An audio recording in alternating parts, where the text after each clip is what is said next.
আমরা সমন্বিত একটি আমরা জোট গঠন করেছি, যেটির নাম দিয়েছি ঐক্যবদ্ধ শিক্ষার্থী জোট। এখানে আমরা গতকালকে প্রার্থিতা ফর্ম উত্তোলন করেছিলাম। প্রার্থিতা ফর্ম উত্তোলন এবং আজকে প্রার্থিতা ফর্ম জমা দেওয়ার জন্য আমরা এসেছি। আমরা জমা দিয়েছি অলরেডি। আপনারা দেখেছেন আলহামদুলিল্লাহ। এখন পর্যন্ত শিক্ষার্থীদের যে কম্পিটিটিভ জায়গা, যে ডাকসু যে উদ্দেশ্য করা, যে শিক্ষার্থীরা কম্পিটিশন করবে এবং শিক্ষার্থীরা তাদের রায় দিবে, সেই জায়গাটি হচ্ছিল। কিন্তু দুঃখজনক ভাবে আমরা গতকালকে থেকে বেশ কিছু ঘটনা লক্ষ্য করেছি। তার মধ্যে একটি দেখেছি, বিশ্ববিদ্যালয় প্রশাসন হঠাৎ করে মনোনয়ন ফর্ম উত্তোলন করার জন্য একদিন বাড়ালো। এটি সুস্পষ্ট নির্দিষ্ট একটি দলের নির্দিষ্ট একটি দলের কাছে তাদের পক্ষপাত দুষ্ট আচরণ। আমাদের কাছে মনে হয়েছে বিশ্ববিদ্যালয় প্রশাসনের এইটুকু সক্ষমতা থাকা দরকার ছিল, তারা যে ডেট ঘোষণা করবেন সেই ডেটের মধ্যে শিক্ষার্থীরা যা আসবেন ডেট মেনটেন করে তাদেরকে নিশ্চয়ই সেই শিক্ষার্থীদের যে রাইট সেটুকু দিবেন। কোনো ধরনের পূর্ব পর্যালোচনা ছাড়া, কোনো ধরনের ডিসকাশন ছাড়া সরাসরি একদিন বাড়াই দেওয়া এবং বাকিরা জমা দেওয়ার পর হঠাৎ করে ঘোষণা দেওয়া, এটি নিঃসন্দেহে বাকিদের পলিসি মেকিং এবং বাকিদের সিদ্ধান্ত গ্রহণের পরে নির্দিষ্ট একটি পক্ষকে সিদ্ধান্ত গ্রহণের সামগ্রিক সুবিধা দেওয়া এবং পলিসি মেকিং এর বিশেষ সুবিধা দেওয়ার নামান্তর। এটা খুবই দুঃখজনক। এবং আমরা দেখেছি বিশ্ববিদ্যালয়ের সামগ্রিক প্রশাসনে, বিশ্ববিদ্যালয়ের প্রক্টর থেকে শুরু করে নানান পর্যায়ে নানান প্রভোস্ট এবং বিভিন্ন কমিটিতে নির্দিষ্ট একটি দলের পক্ষপাত দুষ্ট আচরণ লক্ষ্য করেছি। এটি আমরা শিক্ষকদের কাছ থেকে নিশ্চয়ই 24 পরবর্তী এই সময়টাতে শিক্ষকদের কাছ থেকে আমরা এমন একটা রেসপন্স চাই যে রেসপন্সটা সকল শিক্ষার্থীর জন্য সমান, কোনো পক্ষপাত দুষ্ট হবে না। আমরা আগামীতে পুরো ডাকসু নির্বাচনে আমরা এরকম শঙ্কিত হতে চাই না।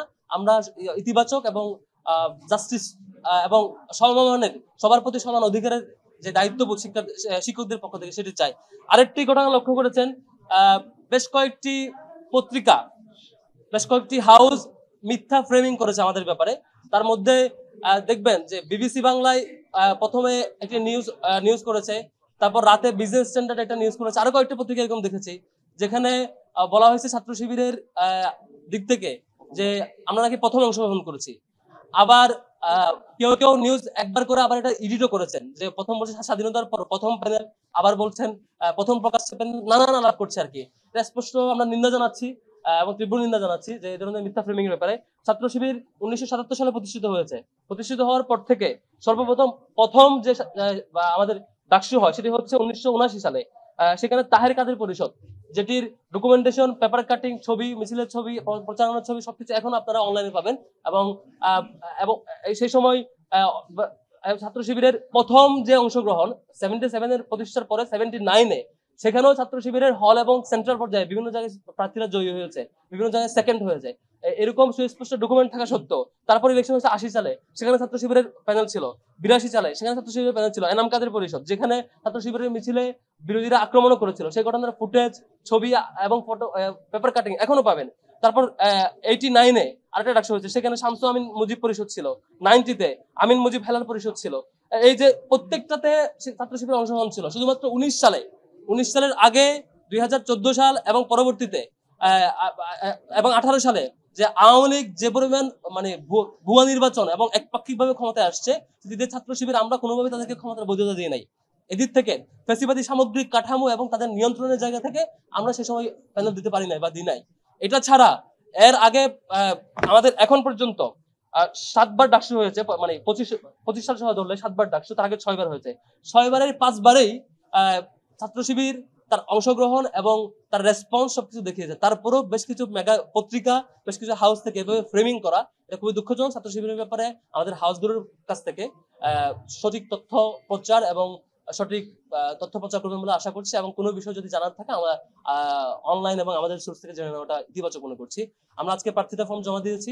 আশা করি প্রার্থিতা চূড়ান্তকরণের মধ্য দিয়ে আমরা এবং আজকে থেকে শিক্ষার্থীদের কাছাকাছি এবং শিক্ষার্থীদের যে রেসপন্স, শিক্ষার্থীরা যে রায় দিবে সেই রায়ের মাধ্যমে আমরা ইনশাআল্লাহ সঠিক প্রতিফলন দেখতে পাবো। এবং ছাত্র শিবির দীর্ঘদিন যে আমাদের যাত্রা এবং আমাদের এখানে অন্যান্য যে স্টেক হোল্ডাররা আছে, প্রত্যেকটা স্টেক হোল্ডারের সমন্বিত এই জোট, যে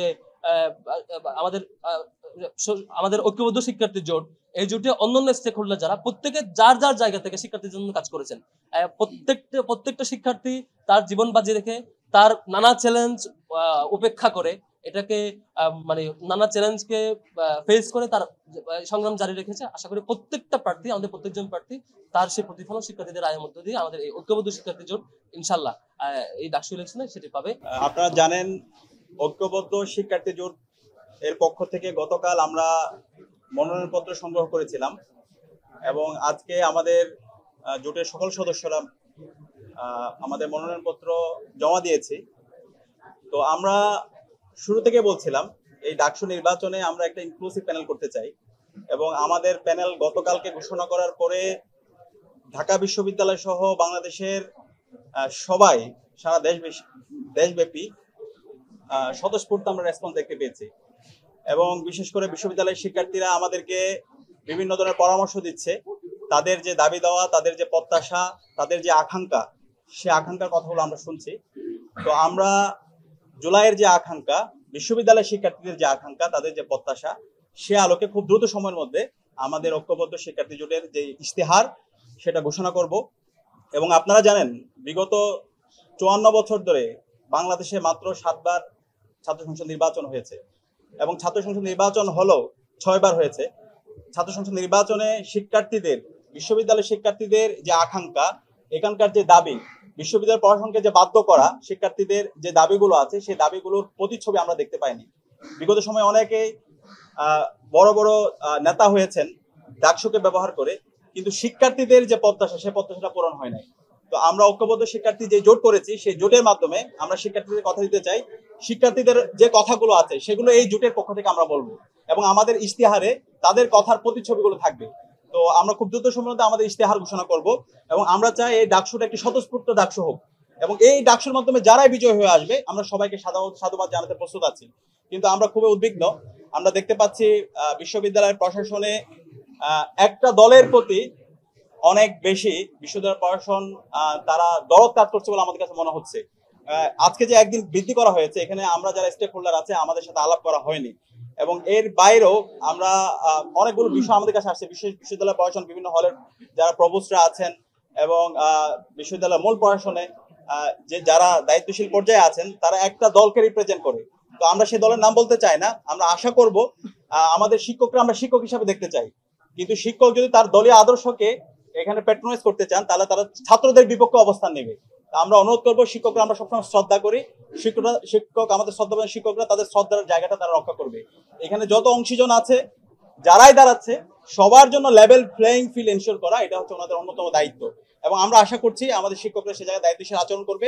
একটা লেভেল প্লেইং ফিল্ড এনশিওর করার মাধ্যমে একটা স্বতঃস্ফূর্ত ডাকসু হবে এবং এর মাধ্যমে শিক্ষার্থীদের যে ন্যায্য দাবিগুলো আছে, তাদের যে কথাগুলো আছে, তারাই যারা আমরা ক্যান্ডিডেট হব আমরাই বলবো এবং শিক্ষার্থীরা যাদেরকে ভালো লাগবে তাদেরকেই তারা গ্রহণ করবে এবং যারাই বিজয়ী হবে আমরা তাদেরকে সাধুবাদ জানানোর জন্য প্রস্তুত আছি। তো আমরা আশা করছি একটা স্বতঃস্ফূর্ত একটা আয়োজনের দিকে আমরা যাচ্ছি এবং সেই আয়োজনে আমরা সবাইকে, সকল অ্যাক্টিভিস্ট এবং সকল ছাত্র সংগঠন, আমরা সবাইকে দায়িত্বশীল আচরণ করার জন্য সবাইকে অনুরোধ করছি।